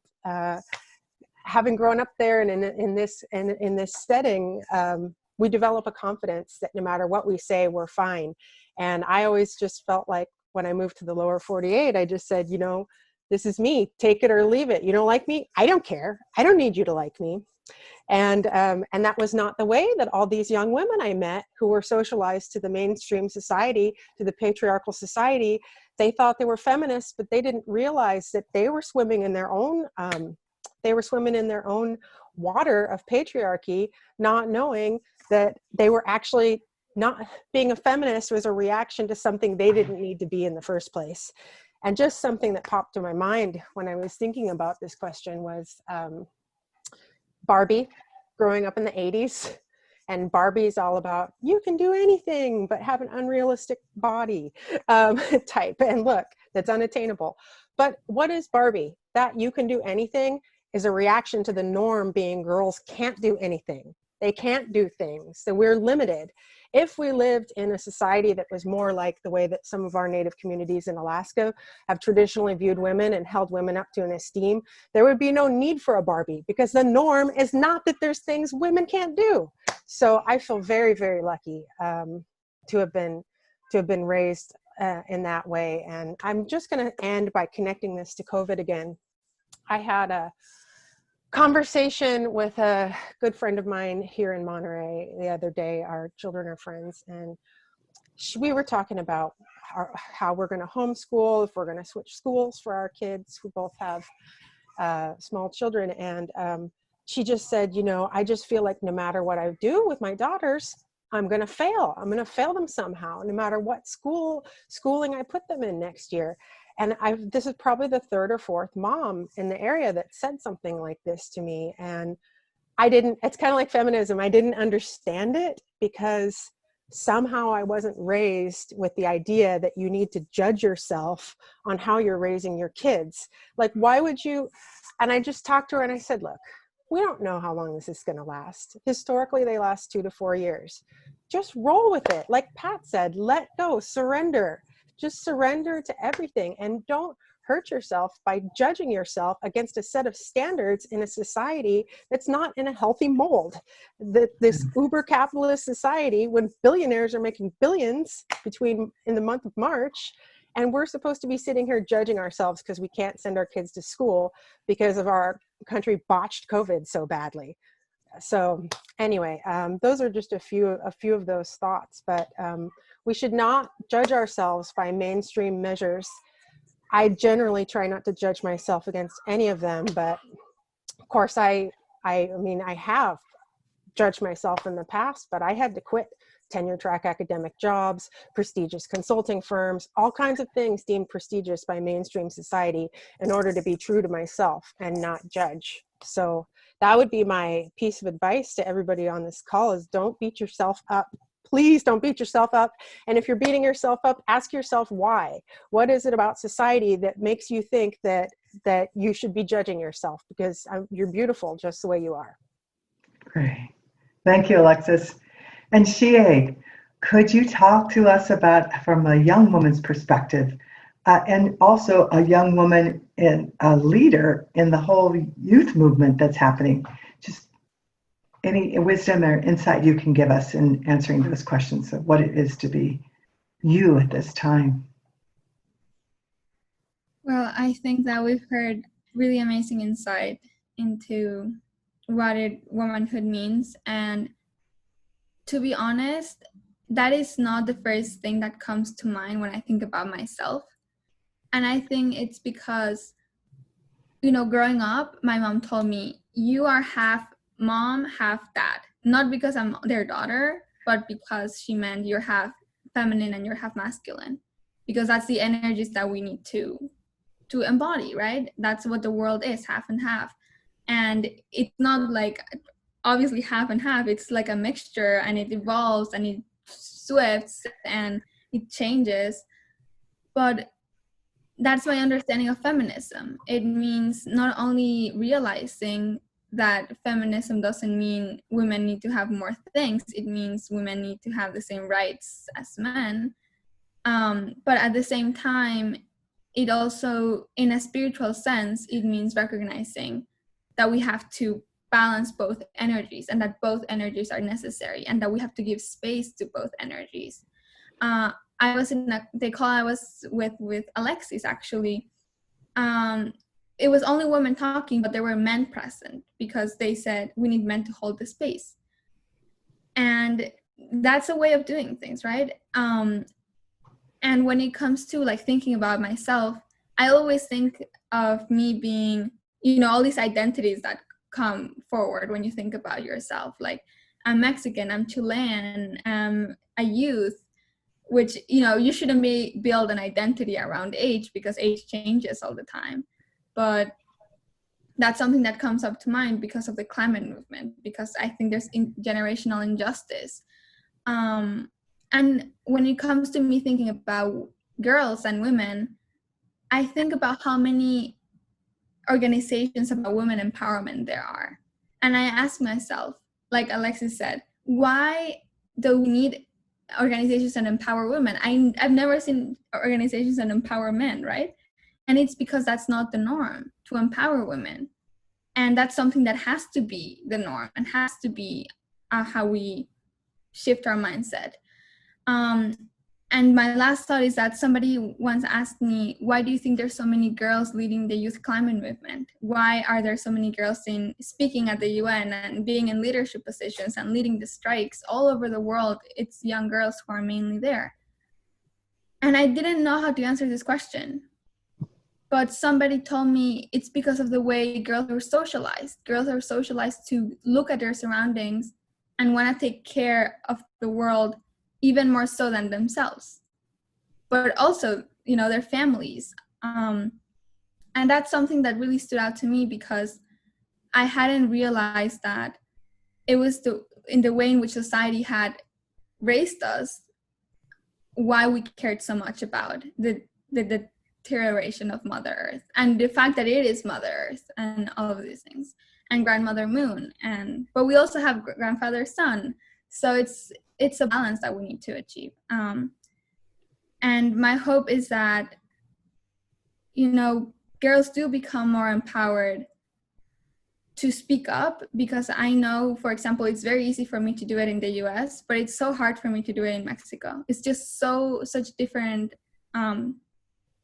spaces, and there's more patriarchal thinking in Mexico, in my opinion. There's more feminicides in Mexico. So there's a lot of things that we have to work on internationally in our own communities, across ages, to empower all of humanity to move forward. Thank you, Xie. And you sort of led into the last question as we close. Actually, you've been answering some of the questions that have been popping up, all of you.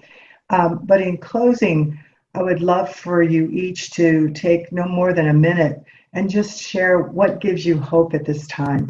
And it is also, you're all, I don't have to say that, you're all going to speak from your heart. What gives you hope or what doesn't, but basically 1 minute.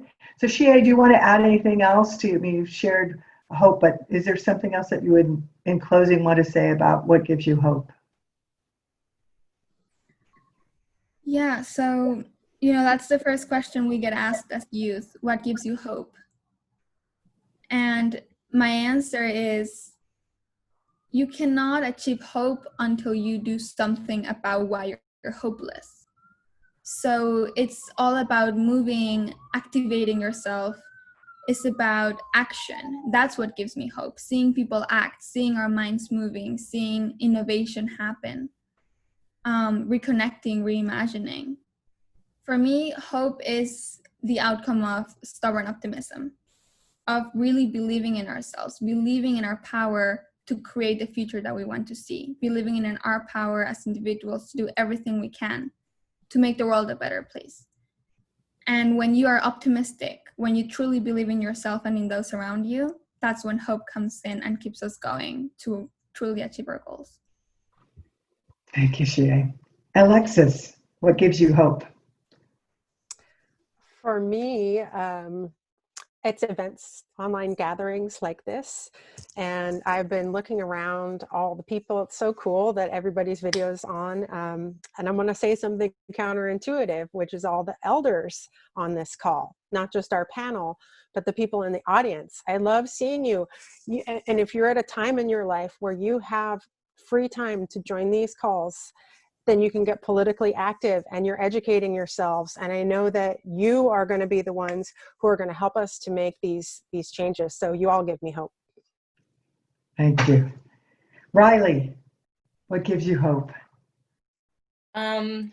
So many things, actually, which is really nice to be able to say. But what's coming to mind right now, I think about stories generally. I get a lot of hope from stories, past teachings, but then also present stories, like what Xie was saying about how the river in my community or the lake cleaned up. I'm like, okay, so there, as much as anything, you know, might seem hopeless, like the illuminations of the hope will and do come through. And so that's something that I keep noting.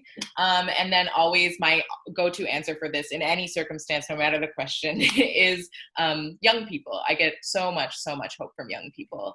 And that's why I had chosen at the beginning of this to put the picture of me talking to a school, a high school, is because kids in my mind, or I say kids, but it sounds demeaning somehow in my way, youth, like I want to say something that sounds so as powerful as it rightly is, and to just say that they, in my experience, have always so clearly understood, you know, right from wrong, have understood empathy to like a really extreme degree, and how much I learned from that, and how confident it makes me in the future, and how exciting I am to be, you know, a future ancestor. And so those are the hopeful things for me. Great. Thank you, Riley. And 1 minute, Pat McCabe. What gives you hope? Well, some of the people on this panel with me are giving me hope. But it goes back to what I was saying, what I wanted to say about the women and self-care too, which is that, you know, there's this saying that says, "You have not defeated my people or our people until the hearts of the women are on the ground." Mm. And so that's a directive to me, is that I got to watch out for I got to watch my heart, like sincerely and deeply and truthfully watch out for my heart. And I got to watch out for the hearts of my sisters. And I feel like that's a directive to the world to say, you know, we got to take care of the women's hearts. And so as I take care of my own heart, I begin to recognize what the Mother Earth's heart is also holding. And so it's her. She gives me hope, and also our creation stories give me hope. Again, it's that longevity of history that is part of our cultural understanding. Thank you, Pat. Patricia, 1 minute, what gives you hope? I feel hope in in the people that stand for nature, that are gatekeepers of nature and their voice. Also the youth, also all of you women who are fighting from different angles. And it fills me with hope to know that all of these people have opened their minds and hearts in order to start that change, to be game changers. And together we can achieve this change. And that fills me with hope to feel that we're not alone, that we are all together in this. And I would like to conclude that all of you, of course, too, do give me hope. And it's being that hope in action that you were saying, Shie, and also being of my age more and more, I find that I trust the great mystery. And so I don't always understand it. Again, not an intellect thing. So thank you all so very much. This is all being recorded, but for taking these couple hours out of your time, and all of you who joined in. And I'm going to pass it to Maisa to give us a formal close so that we actually end on time and honor all of you. Thank you, my sisters.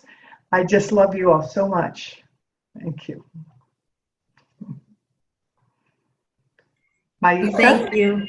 Thank you so much, Anita. Thank you so much to each one of our incredible panelists. I feel blessed. I feel honored. I feel happy. And I've been receiving messages. They come privately, and there's so much joy and gratitude that this event has created. And my sense is that we've elevated something beautiful in the 2 hours that we've been together. And if that's all we do, I think it's very important. We've given the world some really good energy and inspiration in these last 2 hours. So thank you all for connecting, for staying, for listening, for opening your hearts, for following the work, not only the work of Pachamama Alliance, but the work that each one of these amazing women are doing. So with that, I'm gonna say, well, yep, the chat is open for you to say what you wanna say as you leave. We're gonna send an email with some links that you've been asking for, and stay tuned for our next offering, which will come on the email as well. And we started this event with music, and we're gonna leave this event with music. So let's keep our hearts warm. Let's give each other a big, big hug. Thank you very much. We'll see you very soon. Again, I hope. Lots of love to you all. And I'm gonna move out of the way so the music can come in.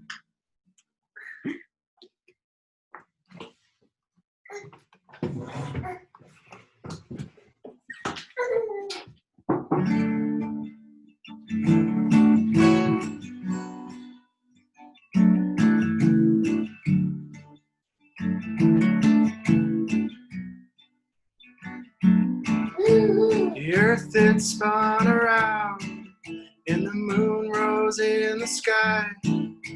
Stars came out to shine and guide away on through the night. And the ancient constellations shared their myths of creation. And then the sun came out today.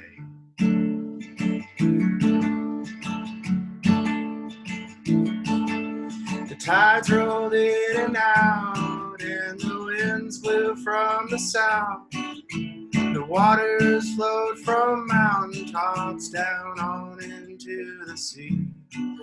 And the birds said to the trees, tell mother from here it looks okay. And then the sun came out today.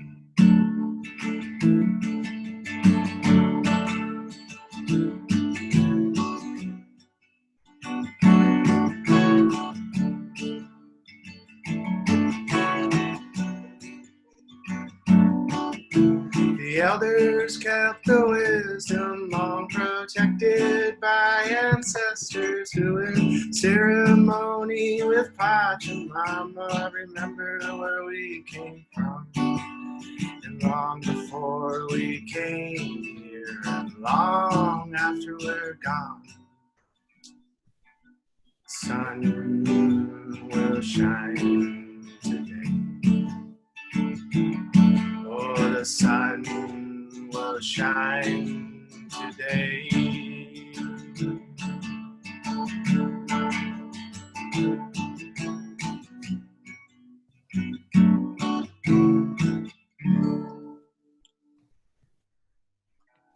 Bravo! Yes, thank you. Brian. There's the baby. For your music. Thank you all. Have a beautiful day. Bye. Bye, everyone. Thank you to our interpreters too. Yes, thank you so much. Yes, Thank you, everyone. Peace, health, happiness, active leadership.